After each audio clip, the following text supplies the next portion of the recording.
offer you this lesson from Unity of the Keys Spiritual Center.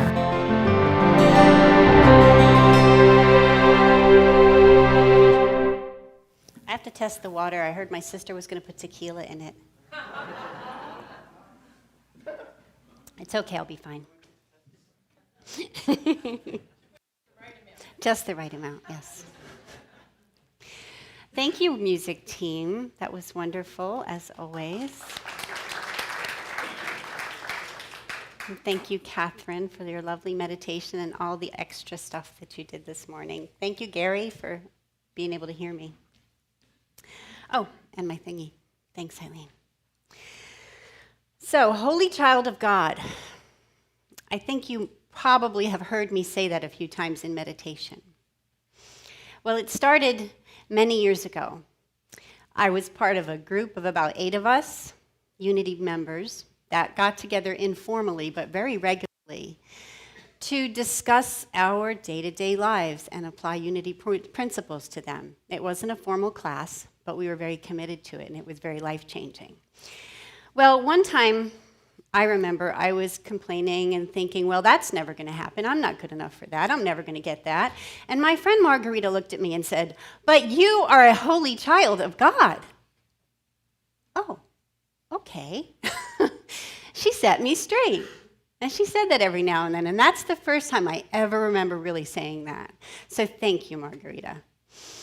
I am a holy child of God, and so are you. I am. Will you please say that with me? I am a holy child of God. So what does that mean? A lot of things. It means that you are beautiful. You're a beautiful, holy child of God. As holy children of God, we have inherited many gifts and talents. And as we recognize and share our gifts and our talents, we shine our light and make the world a better place. We are all unique and beautiful. That's what I'm going to attempt to talk about today. I could probably do a part 3, a part 4, maybe a part 2 before the part 3, but yeah. So, we have many gifts and talents. Before I go into this, I just want to say that we all know that God is a spirit within us, not a person in the sky. But the Bible and I may both personalize God just a little bit to get our point across. So bear with me. So when we first see ourselves as children of God, we might want to think of God as a person. And just as a person, a human parent cares for and nurtures and provides for their child, so does God provide for and care for us. In Luke, fear not, little flock, for it is your Father's good pleasure to give you the kingdom. Proof right there. Matthew, this is one of my favorites. Therefore I tell you, do not worry about your life, what you will eat or drink, or about your body, what you will wear. Is not life more than food and the body more than clothes? Look at the birds of the air. They do not sow or reap or store away in barns, and yet your heavenly Father feeds them. It's a nice perk of being a child of God, isn't it? Just, it's all going to be okay. We are provided for, not to worry. Have faith and know that we are divinely cared for. Many of us are in mastermind groups, or have been possibly. One of the steps, one of the parts of the mastermind prayer simply says, the mastermind, and I translate that as God, is providing me with all things necessary to live a successful and happy life. Done. Just know that. So we move on. Let's accept that as holy children of God, and let's move forward to the juicy part of the talk. Genesis. Then God said, let us make man in our image according to our likeness. That doesn't necessarily mean what we look like. As humans, we inherit physical traits. We inherit spiritual personality traits, qualities through our genes from our parents. But as holy children of God, we inherit many spiritual qualities. We inherit gifts and talents, goodness, wisdom, all the 12 powers. So for some people, It's very obvious what their gifts are. Some people are famous for them, world known in the history books. Isn't that nice to be quite famous, well known for your contributions, for your talents, for what you share, for your service to others, for social change, for humanitarianism, for improving the human existence? Here's a few of those people. He's beautiful. So is she. We all know these people. I watched Hidden Figures last night. Gotta love her. And him too. One of the older, ancient ones, I guess. So that's just a few, and we might not all be that famous like that, but as holy children of God, we do shine our light. Look at all our beautiful musicians here, our Unity singers and musicians, and all the songwriters of the songs that they sing. They're creating that beautiful music that inspires us every Sunday. Singing is like praying twice, right? They invoke these wonderful emotions in us. They open us up. It's good things to hear. And then, of course, there are some professions, jobs, careers that are deemed sort of noble on a whole. And unfortunately, we don't all have those, but some of us do. There are some that we feel these people are doing God's work. The teachers, the caregivers, the nurturers, the nurses, the counselors, the therapists, the scientists finding cures for diseases, and of course our spiritual leaders. And then there are other professions where it might not be quite as clear. So sometimes we may have trouble realizing, knowing, sometimes we may doubt that we really have gifts and we're really sharing them. Is that true that any of you ever have had that doubt in your mind, ever? I have. Anybody else? Yeah. Maybe even right at the second. No, I'm kidding. Marianne Williamson, in A Return to Love, addresses that. She says, "Who am I to be brilliant, gorgeous, talented, and fabulous? Actually, who are you not to be? You are a child of God." Oh, she said that too. We are all meant to shine as children do. We were born to make manifest the glory of God within us. It's not just in some of us, it's in everyone. And as we let our own light shine, we unconsciously give other people permission to do the same. Sorry, the tequila's good. So you do have gifts and you do share them. It might not always be one great recognizable trait or action, but there are many ways that you show up in the world and shine your light. No matter what you do for work or what your hobbies are, it's not always what you do, but sometimes it's how you do it. How you do it, how you go through your day. When you choose to interact with love, that's shine in your light. That's showing the beautiful, holy child of God that you are. When you are peaceful, when you're generous, when you're kind, when you're compassionate, and you are, when you show your gratitude, when you find patience even when you didn't think you had any left, when you make someone smile or laugh, when you give and receive hugs. Any random act of kindness, of course, is showing who you really are. When you encourage someone, when you see the good in someone, when you see the possibilities in a situation, in a building, when you have kind words, when you forgive, you're showing who you really are.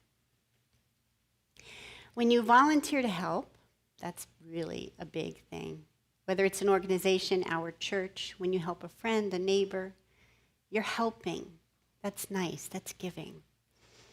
That's showing the God in you. That's when you're sharing the world, your gifts and making the world a better place. When you meditate, and you do, most Sundays at least. And when you pray. Now that's huge. You're connecting with the Spirit of God within and asserting positive beliefs when you pray. Positivity for yourself, for others, positivity for the world. Who here prays? That's it? Thank you. You didn't know there was going to be audience participation. So you are using your gifts for good. I'm just going to keep saying that you are beautiful, holy children of God until you really believe me. I'm just going to keep saying it. I'm not going to leave. I'm just going to stay here all day. So anyway, I'm going to prove to you right now, that you are showing your beautiful self, that you are a holy child of God, and you are doing good for the world. And that is because you're here. You're part of this spiritual community. And as part of this spiritual community, you believe and you share our mission and our vision. You do show up as part of this community, and you celebrate your oneness with God. And you do see humanity awake to its divinity. You see that. You hold that vision for the world. And you see the world fully experiencing love, fully experiencing peace and abundance. You are a holy child of God. So I showed you some pictures of some really famous people who were holy children of God. And now I'm going to show you some pictures of not so famous people. Just a handful I kind of randomly chose. Our Evelyn. She's famous, I heard that. Evelyn founded our church. She's guided us for years. Evelyn is always the keeper of the flame, always encouraging and loving. Evelyn is so dedicated to prayer, to affirmative unity prayer, uplifting the world. Our current spiritual leader, I love Debri that she sees the spirit within all of us. I really believe that. I feel that. And she's so uplifting. And I think that she really empowers people. She got me up here. Our platform assistant, yes. Not only is she a talented singer and musician, she teaches yoga. She's a wonderful platform assistant, beautiful meditations. But Catherine makes me laugh. Her sharp wit makes me laugh and think at the same time. And that's brilliant. That uplifts the world. My sister. She did put tequila in my water. She's like the ultimate volunteer. You may see that here at church. She's been here a couple years, but she's like taken over so many things. But she's like that at home too. She always goes the extra mile. She's like the best sister in the world and the best aunt in the world. A loving and supportive mother. And what a lot of you see that I'm just realizing is that she's funny as heck. She's never afraid to get up and dance, and that uplifts the world. Our Jody, she's not here to have me talk about her today, but Jody just has such a passion for life that it really shows. Have you ever noticed that? And something about Jody is she really loves to make people happy. There's so many times when I look at someone and I think, wow, your hair looks really pretty, or oh, I love that outfit you're wearing, but I don't say it. I don't know what's wrong with me, because I forgot I was a holy child of God for a second there, but she says it. So thanks, Jody. I'm glad he's here to have me talk about him today. Now, Joe and I have known each other for a lot of years in a few different capacities, but what really strikes me about Joe right now, in this moment for the past year or so, that doesn't make sense, does it? Well, anyway. Joe, whenever he has a chance, expresses his gratitude on a small scale or a large scale. Anytime Joe gets the floor, he starts thanking everybody in his life. And what a beautiful way to be. What a way to share with the world, your gifts, to have that grace, that thankfulness. And he's a lovely father figure as well. Here's our Justin, steadfast member of our music team. Justin has been leading Course in Miracles for how long? How many people, how many thoughts have changed? How many minds have expanded? And Justin is always loving, always steady and calm. And whenever I talk to Justin, it amazes me how positive he is. Just some of our angels. Naomi's not here either. Now, Naomi was part of that group that I talked about with Margarita and the Holy Child of God thing. She's a really good listener. She really thinks before she speaks, and she has really wise things to say. And you might not have known that Naomi used to teach karate to children. You know her as our bookkeeper, our volunteer bookkeeper. And one of her gifts is that she's really good with numbers. And thank goodness she is, because not all of us are. So thank you, Naomi, for your wisdom and cheerfulness and your ability to deal with those numbers. My buddy, we go back years too. Captain Terry, we sailed on the schooner Wolf for many years together. Terry's been the babysitter of my kids. She's taken care of my dog, my cats. Soon she'll be taking care of my bunny. Terry's always been very accepting of people. That's one of her true gifts, and she might not even realize that. And she's very loving, and so her nurturing and caring abilities help so many people when they need to hand over their kids or their pets for a little bit. Okay. So this last person, you don't know her, most likely. Her name is Elizabeth Ellis, and she is a professional storyteller. She's actually world known. She's received many awards for her storytelling, and her storytelling really has inspired so many children, so many adults. She uplifts the world with her stories. She entertains, uplifts, inspires, makes you think, says beautiful things. And she is a beautiful, holy child of God. And so now, for the rest of this little time I have up here, I'm going to tell you one of her stories.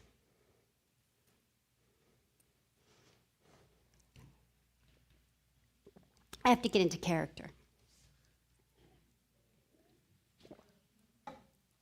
That's why this was here.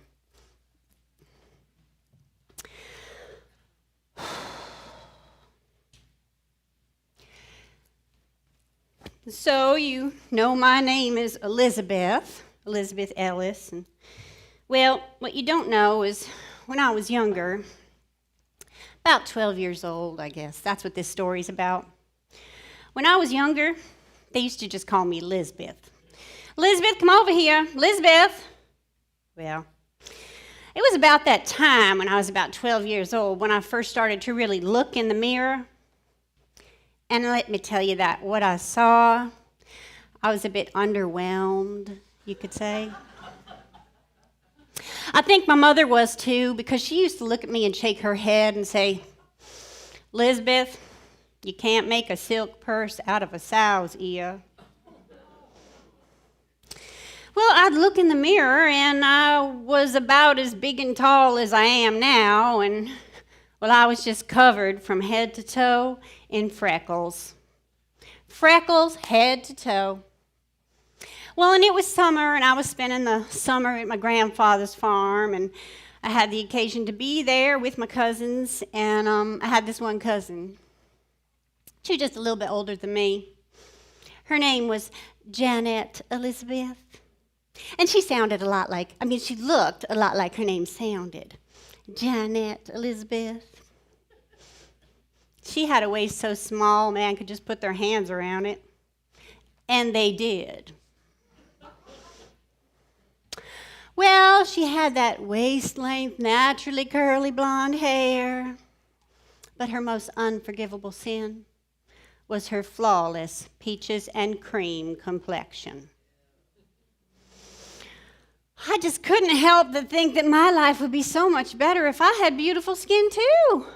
At least skin that was all one color. Then I found it in the back pages of one of Janet Elizabeth's True Confessions magazines. I found an advertisement for freckle remover cream. Freckle remover cream. I saved my money and I placed my order. That was going to change my life. The advertisement said that the freckle remover cream would come in a plain brown paper package. Plain brown freckle color, of course. Well, for purposes of discretion, but plain brown paper or not, I made my way to that mailbox right about the time the mail came every day, because if my family found this package before I did, there was no way I was going to be able to open it in private, and I would never hear the end of it. Finally, after 3 weeks, I got to the mailbox, and my package had come. I quietly took that package and I went to my room and I closed the door and I sat on the edge of the bed and I slowly opened it. I was looking at a miracle. I was sure this little jar of cream was going to change my life. I was so excited, but I couldn't bring myself to put it on. What if it didn't work? What would I do then? I actually went to bed that night without putting the stuff on. Well, the next morning I woke up and I looked at my freckles in the mirror and I said, Elizabeth, this is silly. You've got to do it right now. So I did. I opened that jar of cream and I put it on really carefully. I didn't want to miss any freckles. And I put it on my face, and then I thought, well, if it's going to work, I might as well put it everywhere. So I put it on my arms, and I put it on my legs, and, well, there wasn't much of it. I could see I was going to have to get a part-time job just to keep myself in freckle remover cream. So I was covered. I was ready to go. My life was going to change. I went about my business of my day. Just know it was doing its work. And at Grandpa's farm in the afternoon, well, that meant in the afternoon we would go and pick up our hoe and go down to the holler and hoe tobacco. I was there hoeing tobacco all afternoon with my cousins and my brothers, and it was hot and sweaty. And when you're out hoeing tobacco in the holler, you're not exactly in the shade. So when I got back to the house, I got myself a glass of water, and I heard my family saying things like, I don't think I've ever seen Elizabeth with that many freckles before. Elizabeth, what's going on with your skin? So I quietly went into the bathroom and looked at myself in the mirror. And I quickly discovered something about freckle remover cream. When you wear it in the sun, it has the opposite effect. My freckles were more bountiful. My freckles were bigger. My freckles were darker. I looked as though I had leopard blood in my veins. I was just crying. I locked that bathroom door and I just stayed there and I wouldn't come out. My mother called me to come for dinner and I just ignored her. I wasn't going to go. And she came to the door and she said, now, Elizabeth, you come out right now and you eat your dinner. And I just flung open the door and ran past her and ran out the house and ran up to the well house and threw myself on the floor. I was still sobbing when my grandfather came in to see what was going on. Well, I told my grandfather all about the freckle remover cream. And he didn't laugh at me. Although he did say I might get an equally good result if I were to bury a dead black cat at the light of the full moon. Clearly, he didn't understand. So I tried to explain to him why I wanted to have beautiful skin, why I didn't want to have freckles, and why when I compared my appearance to that of Jeanette Elizabeth, that I felt inadequate. Well, he just looked at me and he shook his head and he said, there are all kinds of flowers, child, and they are all beautiful. Well, clearly I didn't understand because I shouted back at him, I've never seen a flower with freckles before. And I ran out the well house, back down to the house, and went in my room and slammed the door. I was good at slamming doors. Well, my mother came, and she tried to get me to open the door, and I wouldn't let her in. And so she started to talk to me and say the kinds of things that parents say at a time like these. And then I heard my grandfather come up to her, and he said, just leave her alone. And she did. She was a grown woman, but he was still her father. And she listened to him. And they left me alone. And I cried myself to sleep that night, feeling so sorry for myself. I cried myself to sleep. And when I woke up in the morning with my crying, sleepy, red, swollen eyes, I turned and saw on the pillow right next to me. Well, I don't know where Grandfather found it because it was not common in these mountains. But right there on the pillow next to my head was a tiger lily. Thank you.